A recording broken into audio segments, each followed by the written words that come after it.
बिस्मिल्लाहिर्रहमानिर्रहीम। इय्याक नअबुदु व इय्याक नस्तईन। आज हम बायोकेमिस्ट्री का रैपिड रिवीजन करते हैं, जिनमें इम्पोर्टेंट टॉपिक्स हैं vitamins, amino acids, mutations, collagen और उसकी टाइप्स और disorders, glycogen storage diseases, lysosomal storage diseases, lipoproteins और हमारे पास इन प्रोडक्ट्स ऑफ अमीनो एसिड्स। इनको एक एक करके जो है डिस्कस करेंगे हम। पहले हैं हमारे पास डाइट न्यूट्रिएंट्स। ये 6 तरह के हैं। इनकी 2 कैटेगरीज़ आती हैं। एक हमारे पास एनर्जी रिलीजिंग न्यूट्रिएंट्स जो कि माइक्रो न्यूट्रिएंट्स, ये 3 तरह के होते हैं। और दूसरी जो है हमारे पास कैटेगरी है वो नॉन एनर्जी रिलीजिंग है, ये भी 3 तरह के होते हैं और ये माइक्रो न्यूट्रिएंट्स होते हैं। ठीक हो गया।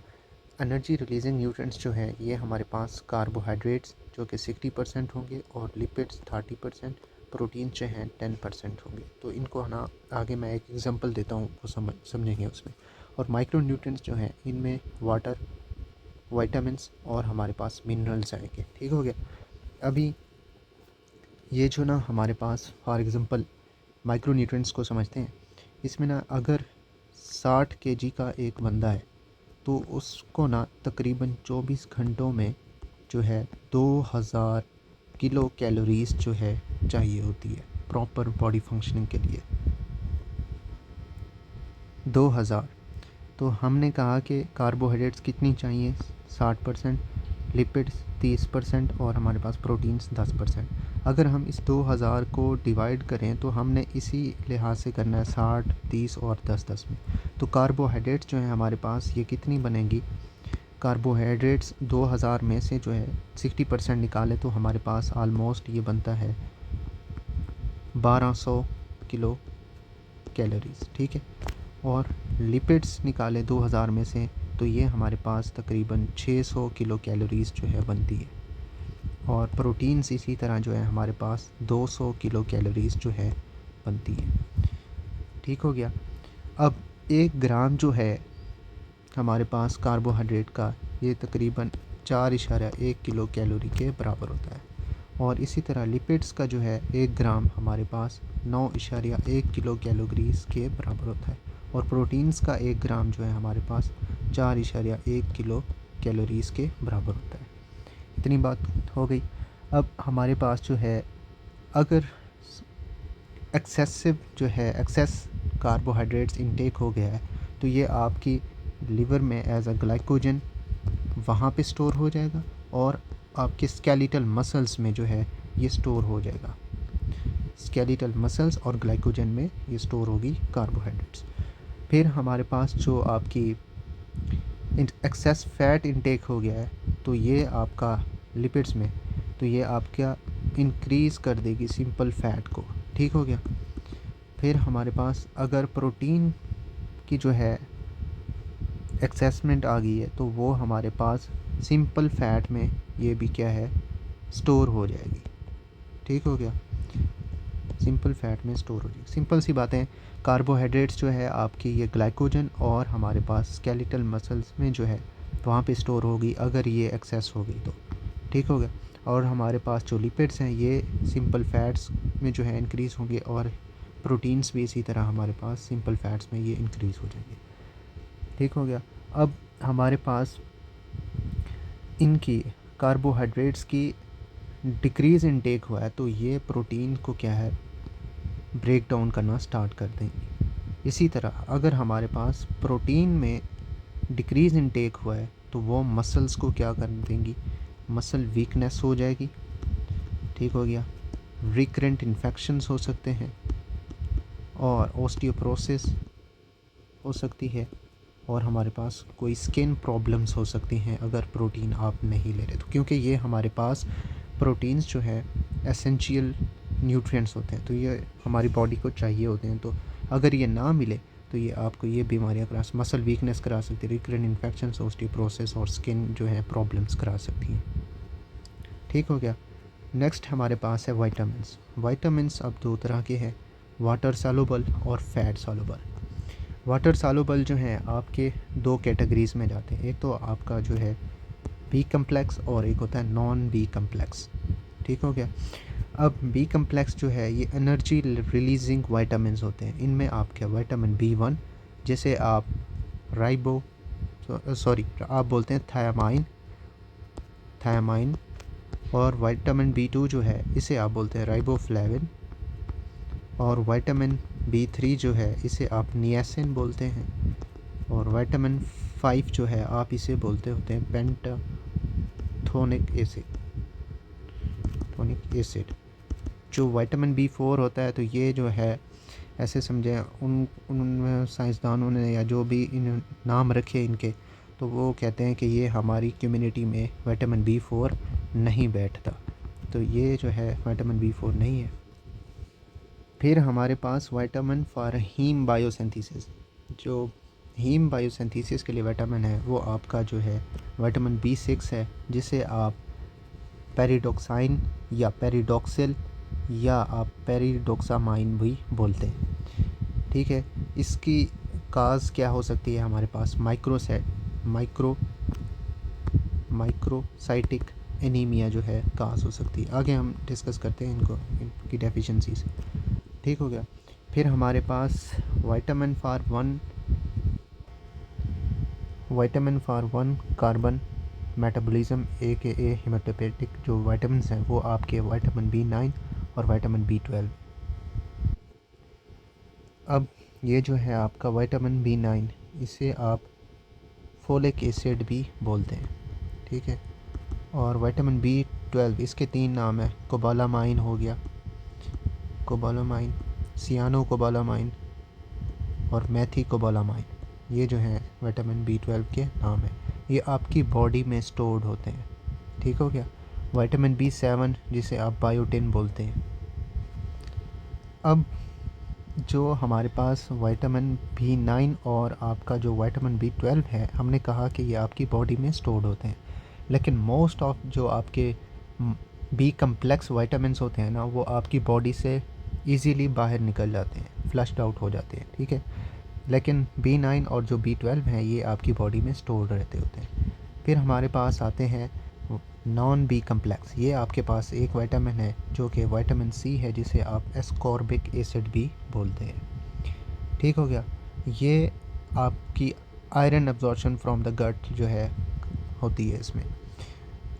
और एक और चीज़, आपके जो जितने भी विटामिन्स हैं एक्सेप्ट 2 विटामिन्स के, वो हाइपोवाइटामिनेसिस कराते होते हैं। ठीक है, उनके पास होगी हाइपोविटामिनोसिस। और आपका जो विटामिन A और विटामिन D है, इनके पास जो है हाइपरविटामिनोसिस होगा। अगर हम overall in vitamin B complex की डेफिशिएंसीज़ की कासेस के बारे में बात करें ना, आपको एक तो डर्माटाइटिस मिल रही होगी, स्किन कंडीशन है ये। ठीक हो गया, डिसऑर्डर। और आपको डायरिया मिल रहा होगा, और glossitis, inflammation of the tongue जो है आपको मिल रही होगी। फिर हमने कहा ये तो हो गए वाटर सॉल्युबल, बी कम्प्लेक्स और नॉन बी कम्प्लेक्स। ठीक है, बाकी बचते हैं हमारे पास फैट सॉल्युबल। फैट सॉल्युबल जो हैं ये vitamin A, vitamin D, vitamin E, vitamin K, ये भी आपकी बॉडी में क्या है, स्टोर होते हैं। अब यहाँ पे एक सेपरेट मैंने टेबल बनाया है, विटामिन्स हैं उनकी जो डेफिशिएंसीज़ हैं उनको डिस्कस करते हैं। विटामिन A जो है, विटामिन A जिसका दूसरा नाम रेटिनोल है। ठीक है, अगर इसकी डेफिशिएंसी हुई तो आपको कौन सी चीज़ें मिल रही होंगी, एक तो पुअर नाइट विजन मिली होगी, और हाइपोपैराथायराइडिज्म, ये जो है आपको मिल रही होंगी विटामिन A की डेफिशिएंसी में। साफ ज़ाहिर है ये विटामिन्स हैं, तो अगर ये सिंपली विटामिन्स लाइक की डेफिशिएंसी आ रही है तो आप वही विटामिन जो है रिकमेंड करेंगे। प्लस अगर किसी और डिज़ीज़ के साथ आ रही है तो वो विटामिन भी देंगे, और जो अंडरलाइंग काज डिज़ीज़ है उसको भी आप उसके लिए सेपरेट जो है ड्रग्स जो है वो दे रहे होते हैं। ठीक हो गया। बाकी हमारे पास विटामिन B1 जिसे थायमीन बोलते हैं, इसमें फाइंडिंग जो है बेरी बेरी मिलेंगी। बेरी बेरी अब 2 तरह की होती है, एक ड्राई बेरी बेरी होती है, एक हमारे पास वेट बेरी बेरी होती है। फिर हमारे पास वर्निक इंसेफेलोपैथी,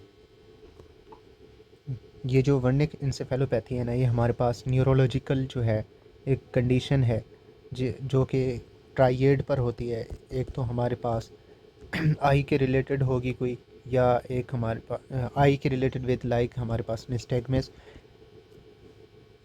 इर्रेगुलर मूवमेंट्स जो है आपकी आइज़ में मतलब दिखाई दे रही होगी, और आपके साथ एटैक्सिया हो सकता है और कन्फ्यूजन। ये जो ट्राइएड है हमारे पास वर्निक एन्सेफेलोपैथी में आता है। एक तो हमारे पास निस्टैगमस और टैक्सिया और कन्फ्यूजन, ये वर्निक एन्सेफेलोपैथी का ट्राइएड है। ठीक हो गया। फिर हमारे पास जो है विटामिन B2 है, राइबोफ्लेविन। विटामिन B2 राइबोफ्लेविन जिसे आप बोलते हैं, इसमें जो है आपको एंगुलर किलोसिस, होंठों पे जो आपके ना होंठ पक जाते हैं तो वो आपकी किलोसिस कहलाती है। ठीक हो गया। और स्टोमाइटस मीन्स इन्फ्लेमेशन ऑफ माउथ और लिप्स की हो जाना। ठीक हो गया। ग्लूसाइटिस इन्फ्लेमेशन ऑफ द टंग हो गई। विटामिन B3 जिसे आप नियासिन भी बोलते हैं, इसमें फाइंडिंग्स जो है आपको प्लेग्रा, इसमें 4D आपने याद रखने हैं।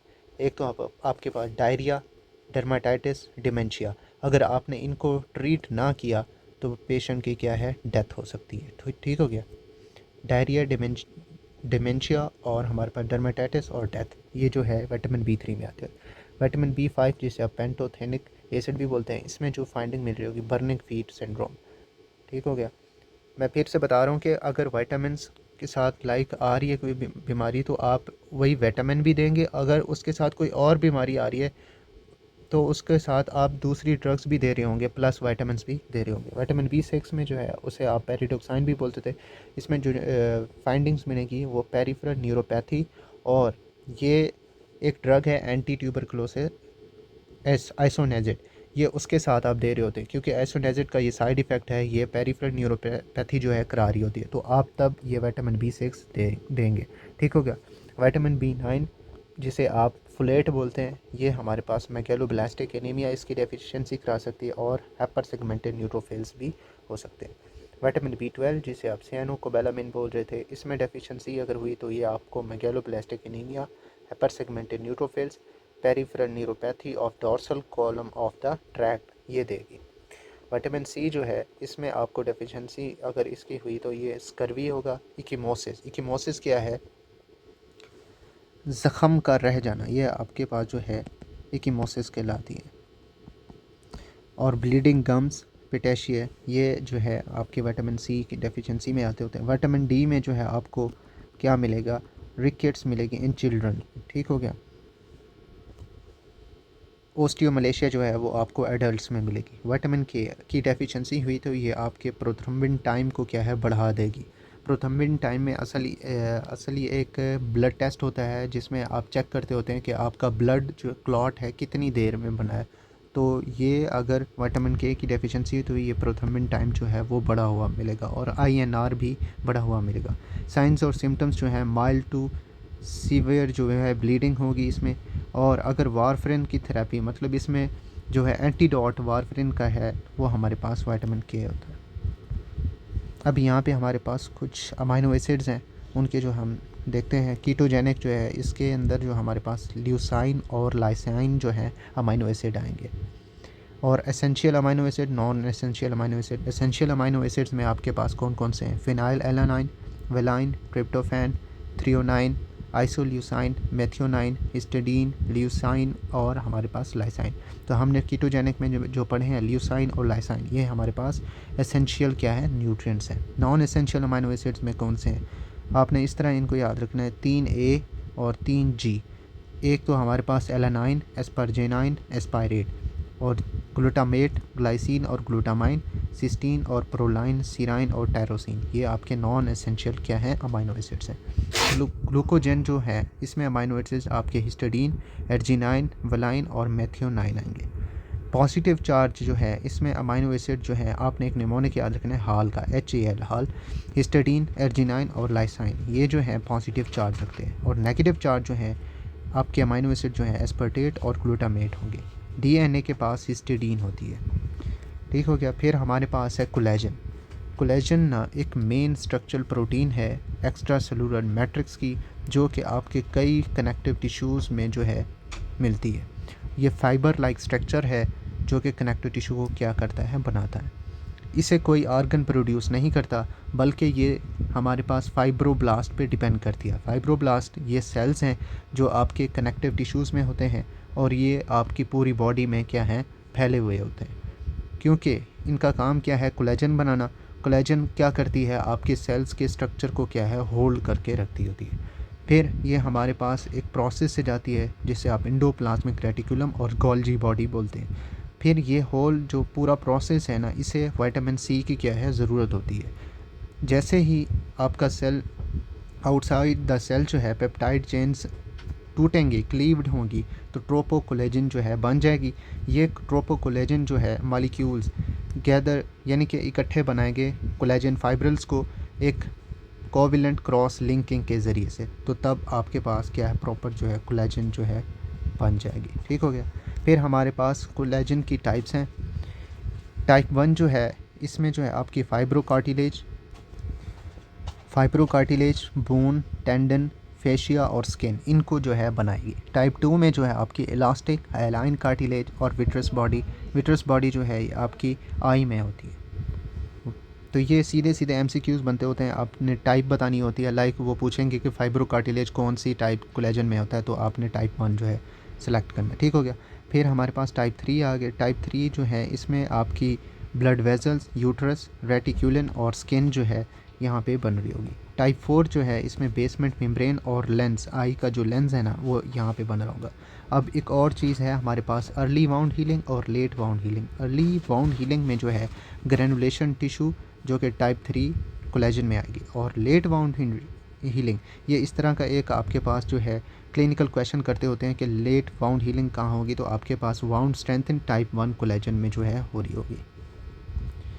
अब जो है हमारे पास कोलेजन डिसऑर्डर्स हैं जिसमें हम ओस्टियोजेनेसिस इम्परफेक्टा, मॉर्फन सिंड्रोम और हमारे पास एहलर्स-डायनलर सिंड्रोम पढ़ेंगे। अगर कोलेजन में कोई डिफेक्ट या डिसऑर्डर हुआ तो आपको ये बीमारियां मिलेंगी। ओस्टियोजेनेसिस इम्परफेक्टा क्या है, ये एक जेनेटिक बोन डिसऑर्डर है। इसका दूसरा नाम क्या है, ब्रिटल बोन डिजीज़ है। ठीक हो गया। ये हमारे पास जीन डिफेक्ट है। इसमें मोस्ट कॉमन जो जीन डिफेक्ट है वो आपके पास कोल 1A1 और कोल 1A2 है। और हमारे पास यहाँ पे एक निमोनिक है, पेशेंट कैन नॉट बाइट, तो इसके अंदर आपने बाइट जो है निमोनिक याद रखना है। बी जो है हमारे पास बोन के लिए है, इसमें मल्टीपल फ्रैक्चर्स होंगे। आई जो है हमारे पास आई से है तो ब्लू स्केलरा मिलेगी ओस्टियोजेनेसिस इम्परफेक्टा में। टी जो है हमारे पास टीथ इन्वॉल्व होंगे, लाइक डेंटल इम्परफेक्शंस होंगी। और ई जो है हमारे पास एयर, इसमें हेयरिंग लॉस मिल रही होगी। ओस्टियोजेनेसिस इम्परफेक्टा में आपको क्या क्या चीज़ें मिलेंगी, multiple fractures, blue sclera, dental imperfections और हेयरिंग लॉस मिल रही होगी। ठीक हो गया। फिर हमारे पास एहलर्स-डायनलर सिंड्रोम है। ये हमारे पास फॉल्टी कोलेजन सिंथेसिस जो कि काज करा रहा होता है हाइपर एक्सटेंसिबल स्किन और hypermobile joints, tendency to bleed, easy bruising जो है यहाँ पे मिल रही होती है। ये एसोसिएट कर सकती है हमारे पास जॉइंट डिसलोकेशन के साथ, बैरी एनोरिज्म के साथ, या एयोर्टिक एनोरिज्म, या कोई भी आर्गन जो है रप्चर हुआ है, तब ये हमारे पास एहलर-डायनलर सिंड्रोम को क्या है, एसोसिएट कर रही होगी। हाइपर मोबिलिटी टाइप हो सकती है कोई जॉइंट इंस्टेबिलिटी जो है, ये हमारे पास मोस्ट कॉमन टाइप होती है। हाइपर मोबिलिटी जो है मोस्ट कॉमन टाइप है एहलर-डायनलर सिंड्रोम की। इसमें क्लासिकल टाइप जो है हमारे पास कौन सी है, टाइप 5 जो कि जॉइंट और स्किन सिम्टम्स देगी। इसमें म्यूटेशन जो है टाइप 5 में होगी। वेस्कुलर टाइप जो है इसमें फ्रेजाइल टिश्यूज़ होंगे, इंक्लूडिंग आपकी वेजल्स को इन्वॉल्व कर रही होंगे, लाइक एओर्टा को। और हमारे पास मसल्स हो गए, ऑर्गन्स हो गए, प्रोन टू रप्चर जो है होंगे। एग्जांपल जिसमें देखें तो हमारे पास ग्रेविड यूट्रस। और म्यूटेशन इन टाइप जो है 3 प्रो कोलेजन होगा। फिर हमारे पास मॉर्फन सिंड्रोम, ये भी कोलेजन डिफेक्ट है। ये एक हमारे पास ऑटोसोमल डोमिनेंट क्या है, डिजीज़ है। इसमें फिब्रिलिन क्रोमोसोम 15 पे जो है आपका डिफेक्ट होगा, तभी आपके मॉर्फन सिंड्रोम को लीड करेगा। इसमें फाइंडिंग्स कौन सी मिलेंगी आपको, लॉन्ग एक्सट्रीमिटीज़, टाल विद लॉन्ग एक्सट्रीमिटीज़, पेक्टस कर्नेटम जिसमें पिजन चेस्ट मिल रही होगी, पेक्टस एस्केवेटम। और हमारे पास जो है हाइपर मोबिलिटी जॉइंट्स मिल रहे होंगे, एरेक्नोडेक्टाइली मिल रही होगी, सिस्टिक मीडियल नेक्रोसिस मिल रही होगी एओर्टा की। और हमारे पास एओर्टिक रूट एनेरिज्म रप्चर मिल रहा होगा या डिसेक्शन। और इसमें जो मोस्ट कॉमन काज है डेथ की वो यही होती है, एओर्टिक जो है रूट के एनेरिज्म रप्चर या डिसेक्शन हो जाना। मिट्रल वेल्व प्रोलैप्स, ये आपको फाइंडिंग्स मिल रही होंगी मॉर्फन सिंड्रोम के अंदर। और ये इंक्रीज़ रिस्क हो सकता है हमारे पास स्पॉन्टेनियस न्यूमोथोरैक्स का, क्योंकि हमारे पास यहाँ पे जो हमने कहा कि ये पेक्टस कार्नेटम जो है पिजन चेस्ट या पेक्टस एक्सकैवेटम, ये हमारे पास जो है करा सकती है स्पॉन्टेनियस न्यूमोथोरैक्स, क्योंकि उसका जो आपका थोरैक्स है या आपकी जो चेस्ट है ना वो अंदर की तरफ या तो धसी हुई होगी या आपकी बाहर की तरफ, तो साफ ज़ाहिर है उसके अंदर जो आपके लंग्स हैं उन पे जो है दबाव पड़ेगा। और फिर हमारे पास लेंस डिसलोकेट अपवर्ड और आउटवर्ड होंगे। फिर यहाँ पे कुछ म्यूटेशंस हैं, जिसमें पहला है हमारे पास मिस सेंस म्यूटेशन। इसमें क्या है, ये पॉइंट म्यूटेशन की एक टाइप है, ये हमें सिकल सेल डिजीज़ के साथ मिल रही होगी। ठीक हो गया, substitution of the glutamic acid with the valine, तो ये चीज़ हमें जो है मिल रही होगी मिस सेंस म्यूटेशन के अंदर।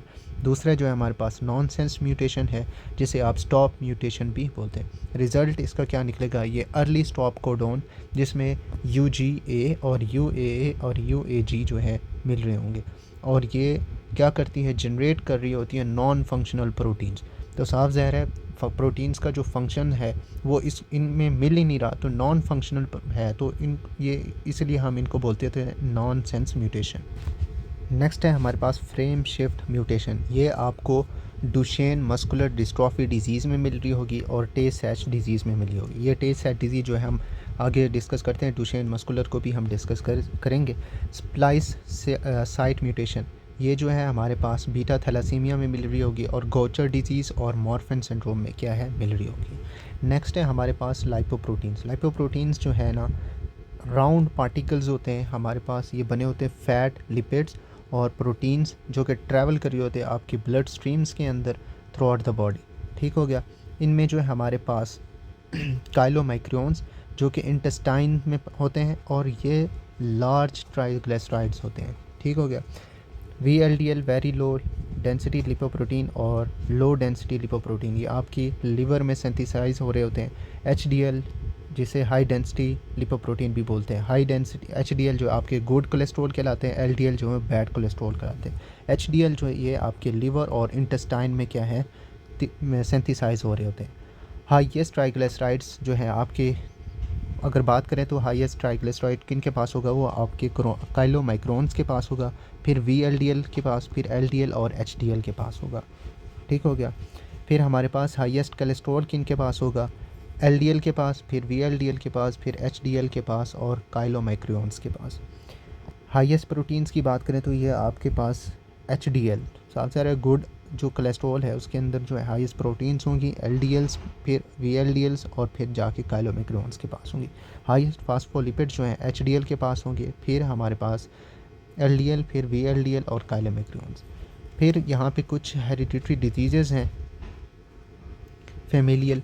एक हमारे पास टाइप 1 है काइलोमाइक्रोनीमिया, जिसे आप क्या है दूसरा नाम देते हैं लिपोप्रोटीन लाइपेज डिफेक्ट का। ये हमारे पास ऑटोसोमल रिसेसिव डिजीज़ है। इसमें क्या है कोलेस्ट्रॉल, काइलोमाइक्रोन और ट्राइग्लिसराइड बढ़े हुए मिलेंगे, क्योंकि इसमें क्या होता है आपकी जो फैट्स लिपिड्स जो हैं वो ठीक से क्या है टूट नहीं रही, तो इसलिए यह है उनकी अकामुलेशन हो जाएगी। और हमारे पास एक डिज़ीज़ है प्रोरेटिक ज़ेंथोमास। ये स्मॉल येलो लीजन्स बम्प्स जो हैं आपकी स्किन पे क्या है अपेयर हो जाते हैं और ये एसोसिएट हो सकती है डायबिटिक पेशेंट्स के साथ भी। दूसरी टाइप है इसकी टाइप 2 हाइपर कोलेस्टेरोलेमिया। ये ऑटोसोमल डिज़ीज़ है। यहाँ पे ना आपके जो रिसेप्टर्स हैं LDL के या तो वो एब्सेंट होंगे या उनमें क्या है डिफेक्ट होगा, जिससे जो है आपका कोलेस्ट्रॉल लेवल जो है बढ़ रहा है। ईमिया मतलब ब्लड होता है और कोलेस्ट्रॉल हो गया, हाइपर मीन्स इंक्रीज, तो ये आपके ब्लड में कोलेस्ट्रॉल का लेवल क्या है बढ़ गया, तो इसमें जो डिफेक्ट होगा आपके रिसेप्टर पे हो सकता है या जो आपका LDL है ना रिसेप्टर वो होगा ही नहीं। फिर इसमें जो ये बता दिया कि इंक्रीज कोलेस्ट्रॉल मिलेगा और ये इसमें डिजीज़ जो है अकाइलिस टेंडेंस ज़ेंथोमास जो है मिल रहे होंगे। अकाइलिस टेंडन पे ना आपको एक अंदर से स्किन के अंदर जो है कोलेस्ट्रॉल फैटी जो है आपको मिल रहा होगा। फिर है हमारे पास टाइप 3 डिस बीटा लिपोप्रोटीनीमिया। अब इसमें क्या है, ये हमारे पास ऑटोसोमल रिसेसिव डिजीज़ है। इसमें ApoE डिफेक्ट होगा, जिसमें काइलोमाइक्रोन और ट्राइग्लिसराइड क्या होंगे इंक्रीज़ मिलेंगे आपको। पॉलमार ज़ेंथोमास, आपकी जो पाम है ना वहाँ पे आपको ज़ेंथोमास जो है मिल रहे होंगे। ठीक हो गया। फिर हमारे पास लास्ट टाइप है टाइप 4 हाइपर ट्राइग्लिसरीडीमिया। इसमें क्या है, ऑटोसोमल डिजीज़ है, ये hepatic over production of VLDL। तो हमने कहा कि आपके जो है लिवर में जो है ये कोलेस्ट्रॉल बन रही होती है।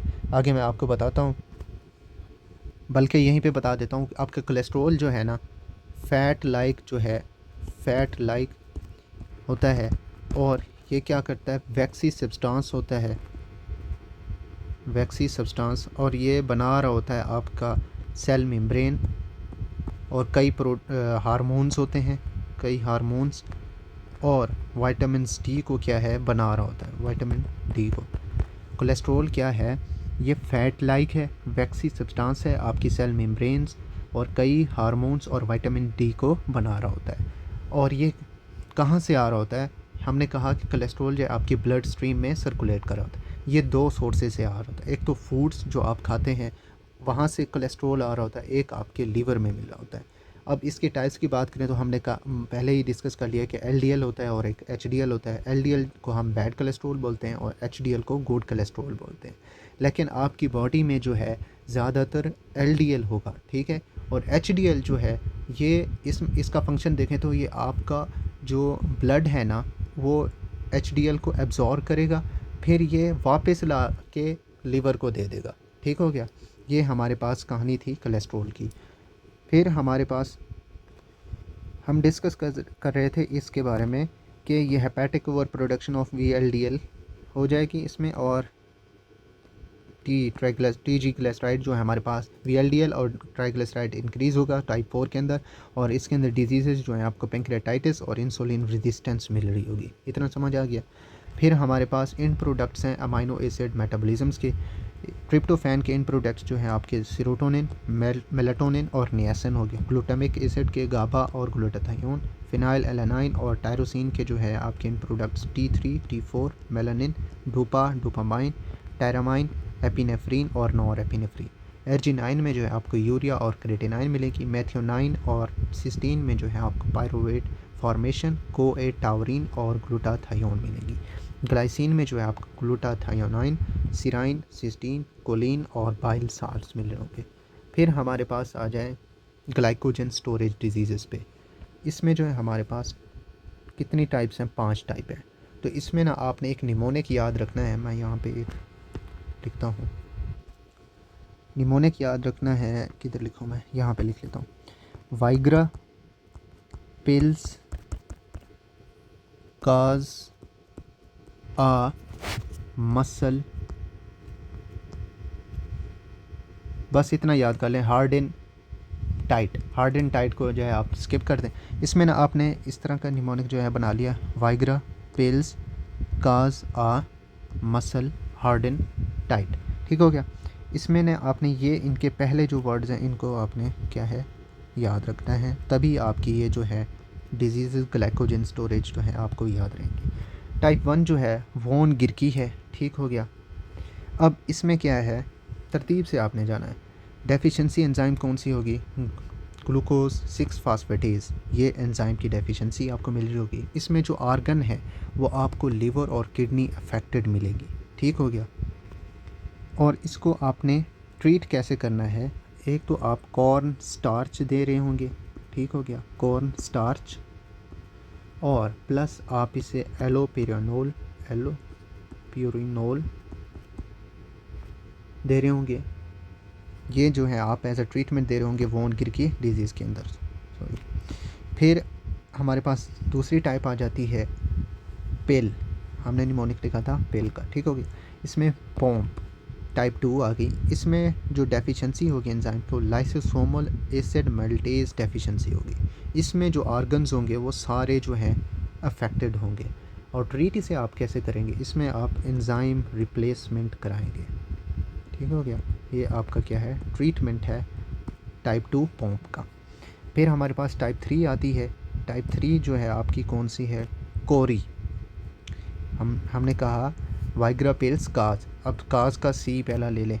इसमें जो है आपके पास कौन सा एंजाइम होगा, डी ब्रांचिंग एंजाइम होगा डेफिशिएंसी। और आर्गन जो है इसमें मसल्स और लिवर जो है अफेक्टेड मिल रहे होंगे। और ट्रीट आप इसको कैसे करेंगे, high protein high protein diet दे रहे होंगे, ठीक हो गया।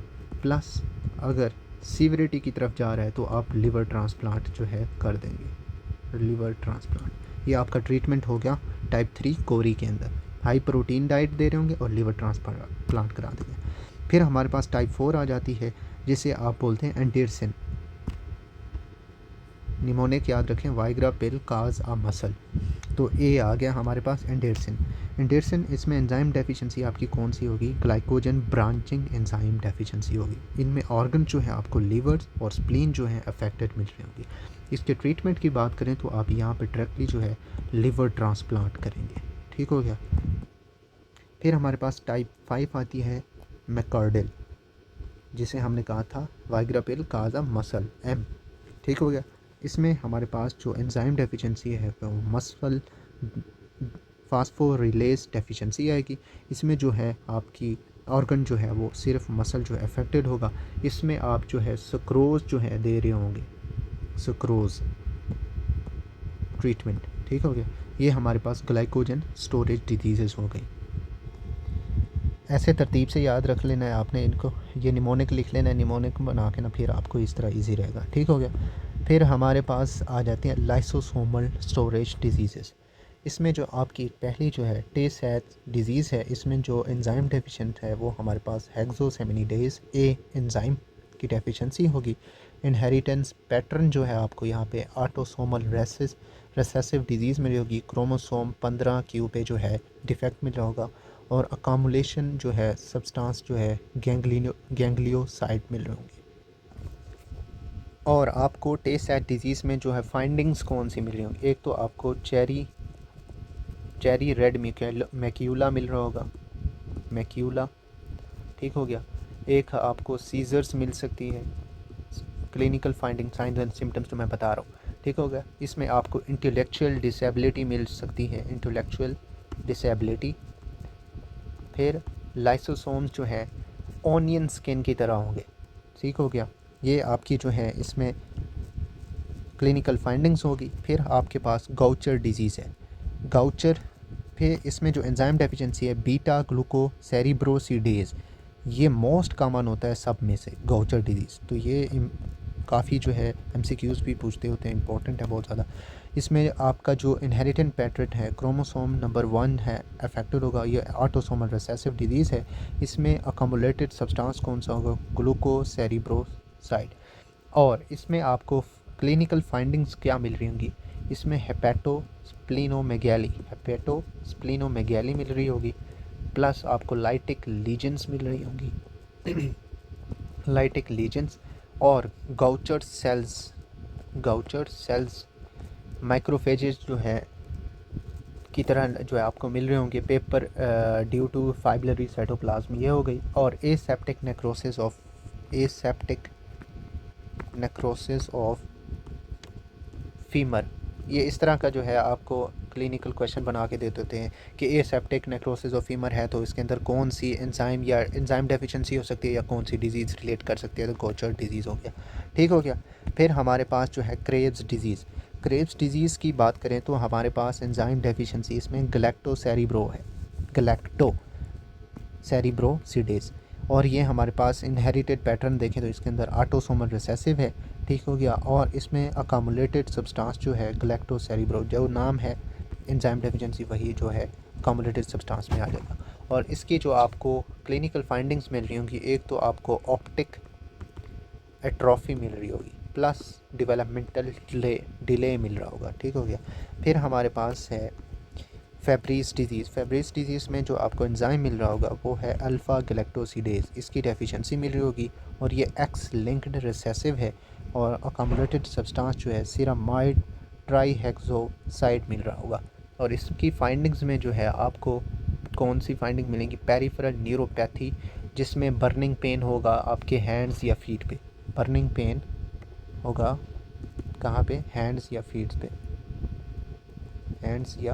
पे, ठीक हो गया। ये आपकी फेब्रीज पे आ जाएगा, ठीक हो गया। फिर हमारे पास लास्ट है नेमनपिक डिजीज़, नहीं सेकंड लास्ट नेमनपिक्स है, जिसमें एंजाइम डेफिशिएंसी है स्फिंगोमाइलिनेज और ऑटोसोमल रिसेसिव डिजीज़ और क्रोमोसोम 11 पे जो है डिफेक्ट होगा और ये हमारे पास अकामुलेटेड सब्सटेंस इसमें स्फिंगोमाइलिन होगा और इसकी जो क्लिनिकल फाइंडिंग्स मिलेंगी वो आपको न्यूरो डिजनरेशन, हेपेटोस्प्लीनोमेगैली और फॉर्म सेल्स मिल रहे होंगे। फॉर्म सेल्स जो है मिल रहे होंगे इसमें बोन मैरो में। ठीक हो गया। लास्ट है हमारे पास मेटाक्रोमेटिक ल्यूकोडिस्ट्रॉफी। इसमें जो है आपके पास अराइल सल्फेटेज ए एंजाइम की डेफिशिएंसी होगी और ये ऑटोसोमल रिसेसिव डिजीज़ है। मोस्टली ऑटोसोमल रिसेसिव डिजीज़ आ रही है। ठीक है। और अकामुलेटेड जो सब्सटेंस मिलेगा आपको वो मिलेगा सेरिब्रोसाइड सल्फेट। और इसकी अगर हम क्लिनिकल फाइंडिंग्स की बात करें तो आपको यहाँ पे डीमाइलिनेशन मिल रही होगी विद एटैक्सिया के साथ और एटैक्सिया और डिमेंशिया। ये जो है आपको मेटाक्रोमेटिक ल्यूकोडिस्ट्रॉफी में जो है फाइंडिंग्स मिल रही होंगी। इतना कुछ था हमारे पास बायोकेमिस्ट्री का। बाकी जो टॉपिक्स रह गए तो वो किसी और जो है सब्जेक्ट के साथ जो है मिला के कर लेंगे इंशाल्लाह। बाकी ये जो है इसको आप कर लें।